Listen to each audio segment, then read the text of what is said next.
Other shows we have for you to enjoy at myclassicradio.net. The Avengers was most certainly not a household name in South Africa prior to the radio series.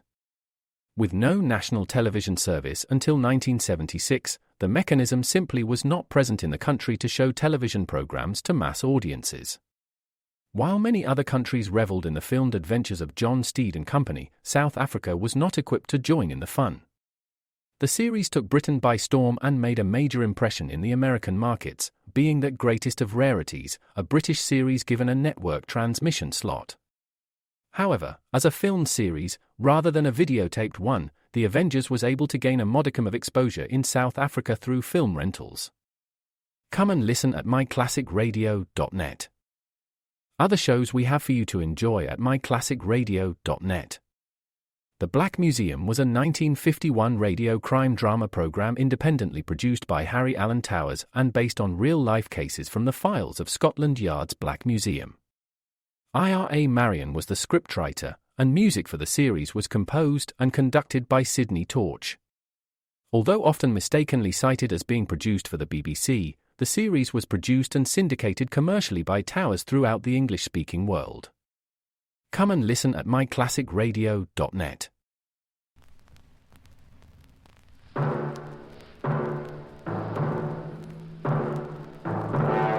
Crime and Peter Chambers.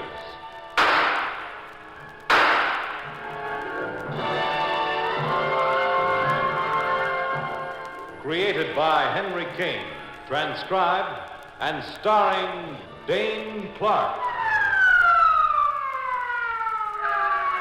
A private investigator, duly licensed and duly sworn. Peter Chambers.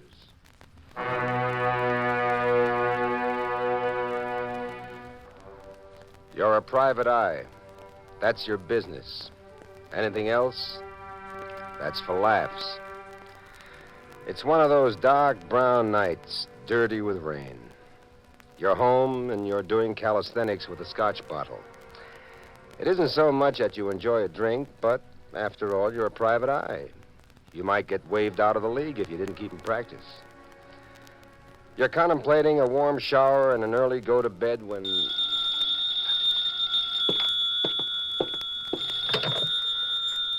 Hello? Mr. Chambers. Peter Chambers. At your service, ma'am, if it's service you want. Oh, I'm glad. I'm so glad I was able to reach you. Oh, I'm glad you're glad, lady. What is it, please? My name is Doyle. Mary Doyle. I own a rooming house at 801 West 53rd. That's quite near. Perhaps 10 minutes from where you are. Now, look, Mr. Chambers, it's kind of a bodyguard job for tonight. Tonight? Oh, lady, it's murder tonight. It's pouring rain. I know it, sir, but it's kind of an emergency, sir. Oh, better be. $100,000 in cash. She's got $100,000 up there. Oh! Hello? Hello?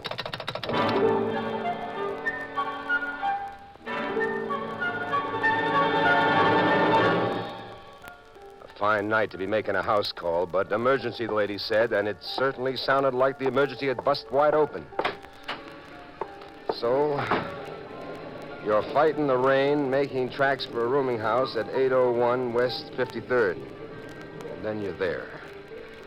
And you shove at the buzzer. And you get no answer. And you turn the knob, and you're inside. Inside is a spacious downstairs room. A flight of steps going up. There's a phone on a corner table, and its receiver is dangling. And there's a lady seated in front of it. About 40, red-haired, buxom, quite attractive, if you're thinking in large terms. She's wearing silk lounging pajamas with shoes to match, and she's out like the proverbial light. You go to her quickly, and you slap her back to life. All right, there. Come on, stop. come on. Stop. Easy does it, lady. You coming around now? Oh. All right? Yeah. Oh, somebody slugged me, but good. Miss Doyle? Or is it Miss Doyle? Yeah, Miss Doyle. Who are you? What are you doing here? Who are you? Peter Chambers. You were talking to me on the phone. Oh, good. Look, I'll be with you in a moment. Wait a Please minute. don't go Hey. away.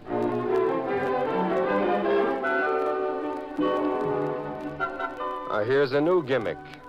You find an unconscious woman, and when you bring her round, she shoots off like a rocket come Mardi Gras. Well... Screams to a private detective are like spurs to a racehorse. You fly up the stairs and you find Mary Doyle in a room with an open door. And there's a lady on the floor, quite rigid.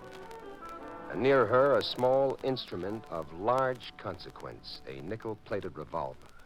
Dead. She's dead. They shot her. Oh, there's the gun. Don't touch that. But the gun. Just leave that lie. Now, what's all this about? Just a minute. Well, what are you looking for now? A little black bag. Little black bag. What's that got to do with this There whole... was $100,000 in it, cash money. And it's gone. Look, one thing at a time, lady. Who's the corpus delicti? Algadino, And who that? an opera singer. From Italy. She was here in this country for a year. Oh, Algadino. Oh, great soprano. What was she doing here? She didn't like hotels. I run a very correct theatrical boarding house here. The best. Algadino. We were good friends. Look, you better go downstairs and call the cops, and you and I, we'll pick it up after that. All right. All right, sir. Whatever you say. So now you go for the gun, only you lift it with a pinky through the trigger guard. But all your careful care is wasted because there's an interruption slightly from mayhem, and the mayhem is directed at you. Get it off. All right, people. You still got the gun. You got me with my hands up in the air. So what's our next move? What are you doing here? What kind of a boarding house is this anyway? Well, let me tell you. I'm sure I can come up with a good answer if I think about it. And now you get another interruption. But this one's of the opposite gender. She stands in the doorway, blue-eyed, red-lipped, blonde, and statuesque. And you'd be wildly interested if it weren't for a slight matter of murder. You with the gun. What's between you and Mr. Brown? Who, wants to know? My name is Joan Bradley. Well, I do a low bow, Miss Bradley, except I've got to keep the gun pointed at our friend here. At Mr. Brown? Well, Mr. Brown to you, maybe. Bill Cragg to me, a hood from Louisiana hiding out from a grand jury investigation. Mr. Brown? Just a little misunderstanding. Never mind him. Now, take a look at this, miss. Olga Dino. Very dead and very murdered. No. You live here? Yes, sir. What do you do? I'm a lady magician. Who else lives here? Mr. Brown, Olga, Ralph Hardwood, me, and Miss Doyle. That all in the entire house? It's being renovated. Well, that's all she could accommodate at this time. Okay. Now, my name is Peter Chambers, and right now I'm in charge here. Yes, Mr. Chambers. Is Ralph Hardwood at home? Well, yes, he is. All right, then, my dear lady magician. A favor, please. Yes? Make yourself disappear. And tell Mr. Hardwood to stay in his room, and you stay in yours. We'll come to you in due course. All right, sir, if you say so.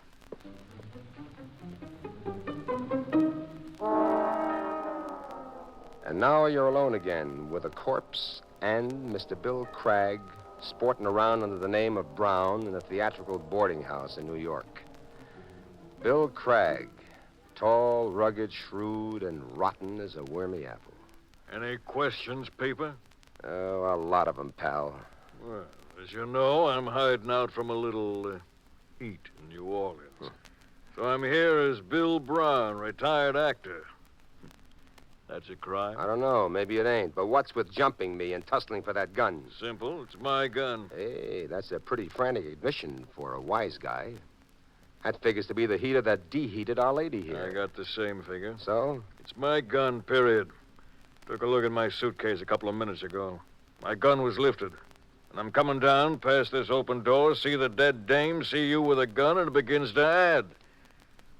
Maybe I lost my head. But I can't use trouble, brother. And how I can't use trouble. Where were you this evening? Took in a movie. Lousy one. Cops and robbers. When'd you get back? About a half an hour ago. Ask Miss Doyle. I called down for coffee maybe 5 minutes after I got in. You know anything about a little black bag? Yeah, sure. Know what was in it? 100,000 cash bucks. How do you know? Everybody in this house knows. Look, Bill, you didn't kill this dame, did you? No? But I got a hunch that whoever did used my gun to make it look like I did. This, Joan Bradley, did she know about that little black bag? I told you, everybody knows. What am I wasting my time with you for? I can get the same information and she's prettier. It's your time, Peeper.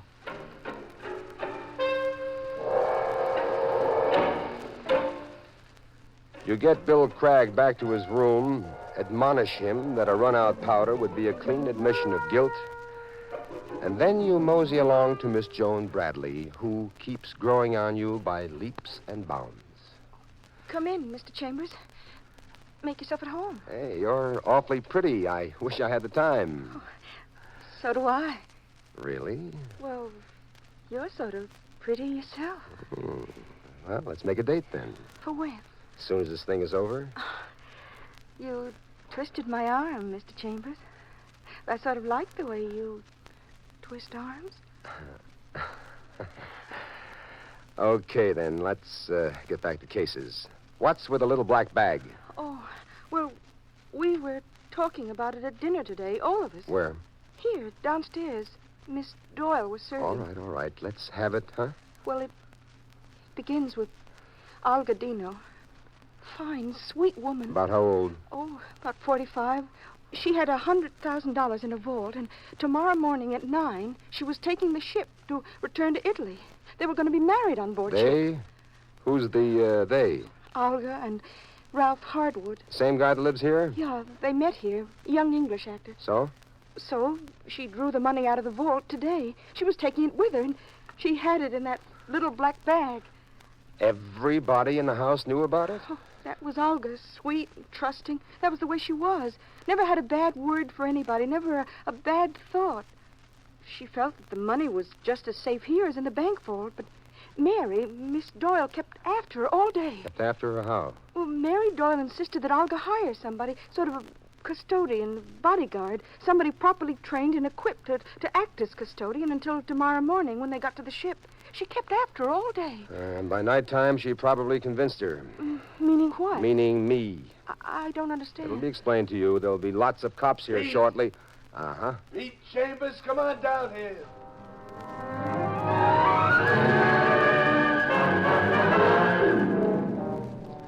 Downstairs, the place is crawling with cops. Detective Lieutenant Louis Parker, friend and gentleman, is in charge. Louis is involved in the interrogation of Miss Mary Doyle and a fine-looking young man who turns out to be Ralph Harwood. You turn the gun over to Louis, and you bring him up to date on your end of the affair, and then he returns to his questioning. Well, two things we got established definitely. The dame is dead, and that bag of loot ain't in the house. That's definite. Now, you, Hardwood. Yes, Lieutenant. That Olga Dino was 15 years older than you. Was it love or was it money? Love, Lieutenant. Was the dame 15 years older than you? Oh, she was younger than any of us, Lieutenant. All right, with the lieutenant. Let's not make with the metaphors, huh? Were you out of the house tonight? Yes, Lieutenant. I was visiting my sister. Got back about 3/4 of an hour ago. After the rain started? Yes, sir, after the rain started. Miss Doyle? Yes, Lieutenant. What about that Joan Bradley? Was she out too? She was at a rehearsal. She returned about 15 minutes before I called Mr. Chambers. Everybody was out in the rain tonight, huh? Except me. You sure there were no strangers around here? Very sure. I wasn't out of the house for a minute. Cassidy, get the rest of them down here. Well, soon the whole quorum will be gathered. Pete, come over here. You and me alone. So, what do you make of it? I don't make a thing yet, Lieutenant. Crazy artists carrying their loot in a bag, begging to get knocked off.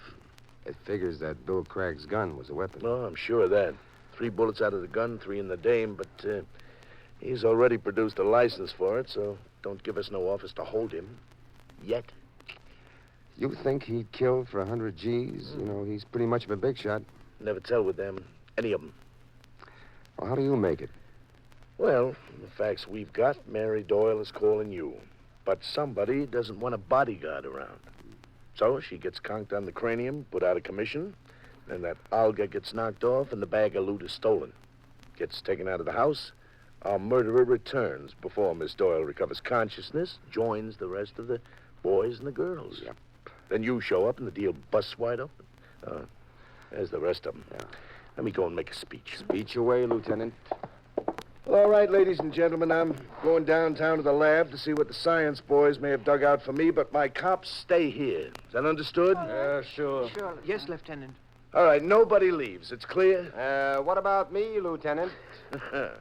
Sooner you leave, the less trouble we're likely to get into. Now, Lieutenant, you're beginning to sound like a lieutenant. No objection to my moseying around a little, is there? No objection, provided you report your findings to Papa, and I'm Papa. Yes, sir, Papa. Well, bye now, everybody. Try to act like good little murderers. Well, now, the first step in the moseying around department. Anybody hear the shot? Oh, that would have been quite impossible, Mr. Chambers. How do you know my name? Miss Doyle told me. And let Miss Doyle tell the rest. Why would it be impossible to hear a shot, Miss Doyle? Because I've been soundproofing the house. It's a theatrical boarding house, you see. Yes. Step number 2. Are all of you dressed as you've been dressed, say, for the last couple of hours? Well, yes, of course. Of course we are. Good. Now, step number 3. Get your shoes off. All of you. Oh, really? Now, look here, old man. It's a rather high-handed procedure, don't you think? Shoes off, all of you. Under the supervision of the good officer here, Mr. Cassidy. Now, come on, off there. And lay them there on the table. Good, that's good, very good. And what now, sir? And now you all go upstairs, each of you to your respective room. Come on, off you go, my barefooted brigade. Come on, let's go. Well, really, a most high-handed procedure.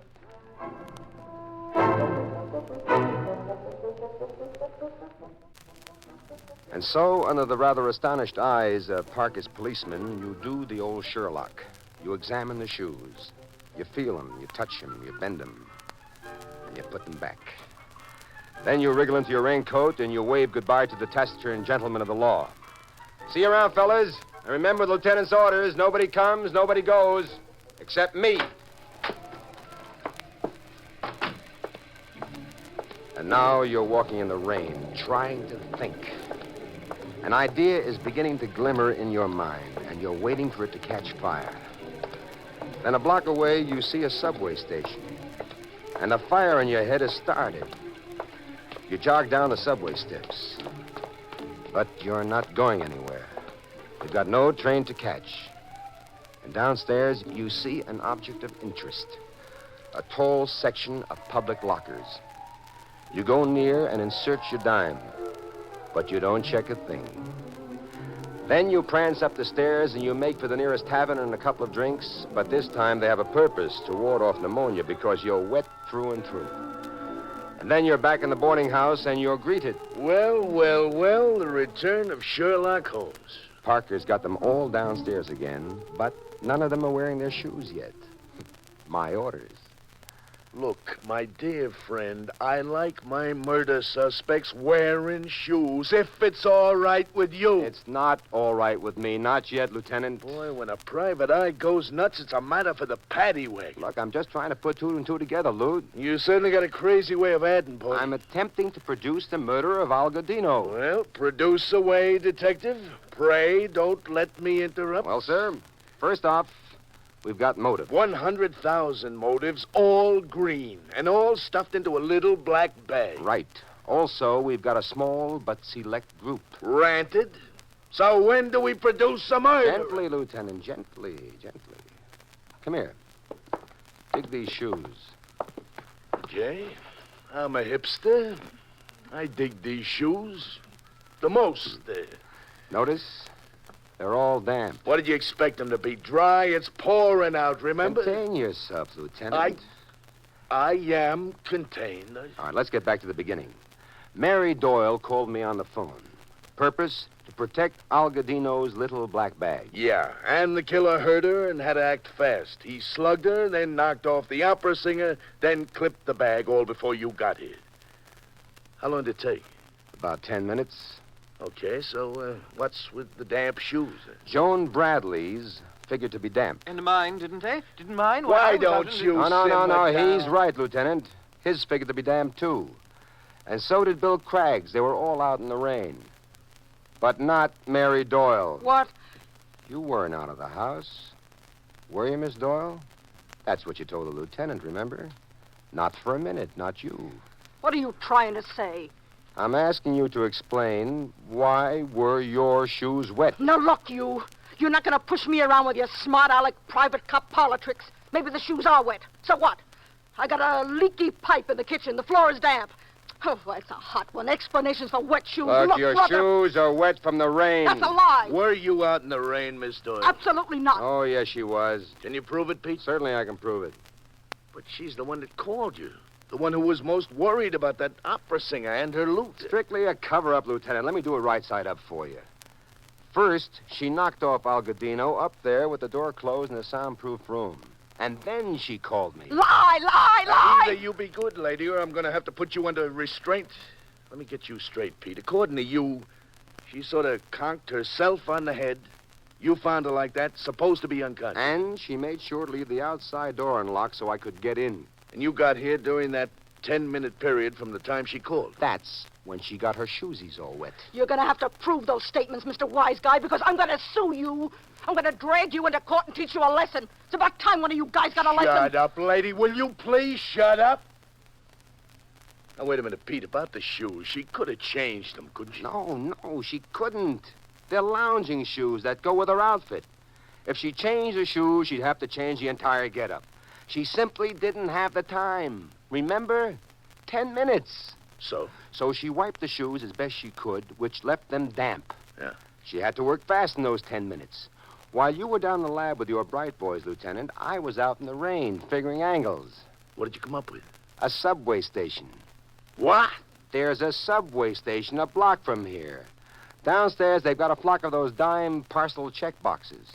Now, that figured to be the closest drop. Remember, she was in a hurry, so she checked the little black bag. That's a lie. Oh. Check boxes have little keys. I got no key. Search me. Search the house. There'd be no key here. Backing down, huh? Figured I'd break down under your phony third degree. You want to know why? Why what? Why there's no key here? Yeah. Why? Tell me why. Because I've got it. See? Right here. In my hand. What the heck is all this about? She used the oldest gag in the world. Probably thought it was new because she dreamed it up. They all do. Who all do? Amateur criminals. Sure, she didn't keep the check key on her person. Too risky. Instead, she put it in an envelope and she mailed it to herself. The old maileroo. It's a lie. Miss Doyle, you made one mistake. Under certain circumstances, mail can be intercepted. And that's exactly what's been done. See this key? That's the final bit of evidence that's going to fasten you to the electric chair. For murder.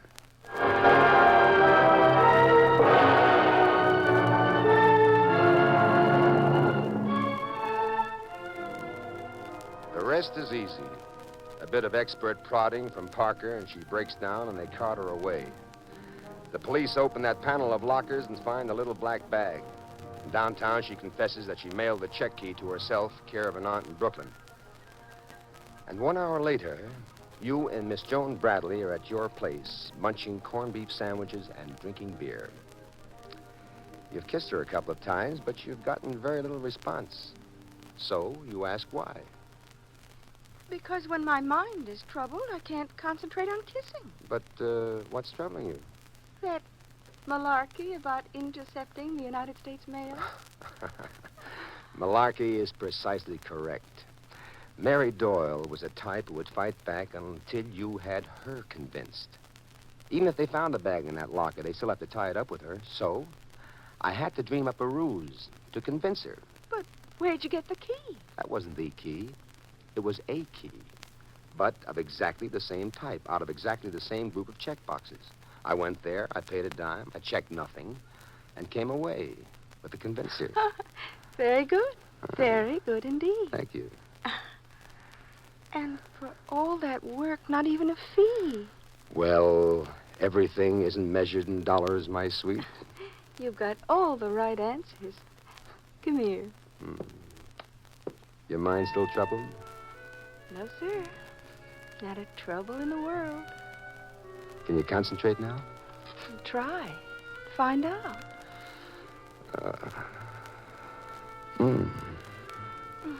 Pete, there's one more Quiet, thing. please. Man at work.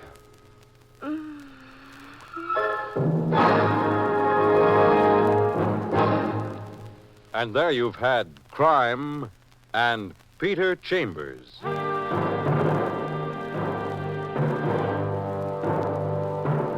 Dane Clark was starred as Peter Chambers.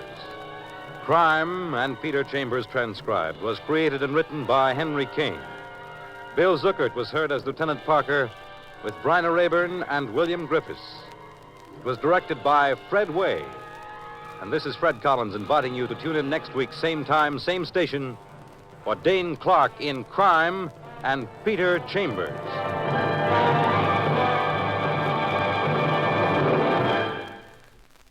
This is the United States Armed Forces Radio and Television Service.